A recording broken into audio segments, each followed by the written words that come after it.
arrinka waan cambaarayna saxaafadda u kala warramaysa siyaasiyiinta waddanka saxaafadda aan shaqadeeda qabsanayn in TV-gii warka ka sii daynayna qofkii ula tagay ee oranaya hebel baa maanta kugu cabay waa ka sidaa yasaa u hadlay ee jawaabta iyo hadalkii mar la sii wada daynayo TV-yada sii daynayna waan cambaarayna saxafiga waxa isticmaalayna waan cambaarayna waxaan leenahay war hawo egaanina rag basaasiin oo u kala goosha siyaasiyiinta waddanka annagu oo qaar dawladda ka dambeeyaan ognahay oo basaasiin waaweyn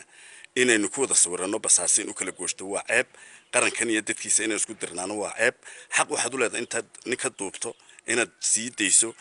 jawaabtana hadduu isagu ku yeedho aad u tagto haddii kale oo tiraa hebel baa maanta kugu cabay waxa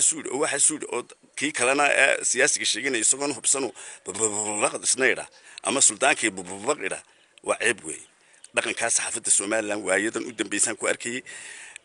nin inta loo tago loo oranayo hebel baa maanta ku kala gooyay keena aanu waxba hubsanayn deetana si cadal oo ka daran sidii u jawaabayo arrinkaasi waan cambaarayna TV-yadana waxaan leenahay war editarada sharafta ka dilina TV-yadana sharafta ka qaadina qofku wuxuu soo qabto horta sii daaya warka koobaad sii daaya berita hadii jawaabta maanta jawaabtu sii daaya laakiin war iyo jawaabtiba ka horeyso adduunyada meel lagu maar marka waxa leeyahay war saxafigu yaanu u ekaanin basaas yaanu ekaanin nin muxuu ahaa qarafaysan iyo oo qof u shaqeynaya haw egaado nin mihnadiisu ay madax banaan tahay intuu warka sii daayo beritana warka kale sii daynaya jawaabta arrintaasi waayadan baanu saxaafadda waan ku arkay arrin qalooca buuha ma qarin karano mas'uuliyiinta saxaafadda nahay waxaan leenahay arrinta waan cambaaraynana TV-yada sii daynayna waan cambaaraynaa muxuu ahaa saxafiyiinta waxa isticmaalaysan waan cambaaraynaa waxaan leenahay war haw egaanin nin warka dadka u kala qaado kuwii diintu namiimayaha ka dhigtay haw egaanina shaqadiina xalaashada oo warka qofku sii daaya jawaabtana u sii daaya haddii kale warkii iyo jawaabtii aad kulmisaan de ummadda waad isku dirasaan cidina ku yeeran mayso cidina ku aamini mayso ma nin warkii uu duubay isagoo aan sii dayn qof kale soo tusaya cid bari u yeeranaysa mihnada ceebta ka daayaan leehanu mihnadu wad ceebaysan waana taa maanta saxaafadii Soomaaliland bilaa saameynta ka dhigtay waana taa maanta maxay ahayd saxaafadii Soomaaliland nabiyaha iyo isku dirka mashaakilka kaliya waddanka yaala saxaafadda ay tahay arrintaasi dhaqankaasi waayadan buu ku soo kordhiyay saxaafadda Soomaaliland waxaan leenahay war ilaahay baa wax idinsiiyo waxun baydan cunaya dadku waa wada noolyahay ka daaya caanahan iyo qabaxdan idin wareerisay ka daaya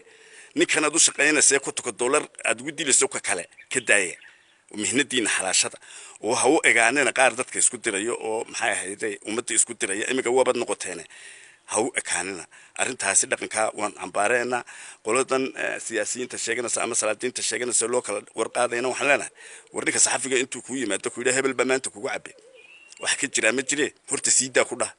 bile siidaynba waa inta tooshka jeedad orodeed caytanteed wax walba tira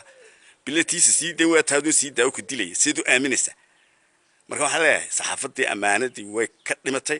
dadku ha tashado oo ha samaysto oo ha ogaado ninka ku imanaya kula maanta ninkii hebel baa kugu cabay horta siidaa TV-ga ka baxday waxana degdegi qofku oranaya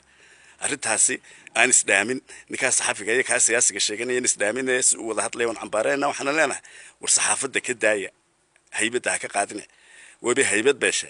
war bal intayda ku hadhaha ka qaadina aaminaada leedan aaminay inta lagu yeeran waa lagu aaminaya berito hadaad basaas u egaato cidna war ku dhiiban mayso cidna ku yeeran mayso marka basaas baad u egaan wixii maxamed ka sheegay ayaa runaho qaar baa dawladdu basaasaya qaar baa basaas qofku ah qaar baa basaas kale ku ah basaas mijin kale basaas يعني بساس نمدبا أياد متى مركب حلا أرنتون عن بارينا أنا قوم قفنا شيئين تيفينا شيئين لكن ده كاسي طبعا كيسنا قدام بيس حافة السومال لو كسوجري وأنا هب حن وهدو إنه هرجلو عند باترو كينيا سياسة كنا هاهو بصدق وحنو ليه هاي صحافي كنا أمانة اللود دي بها حج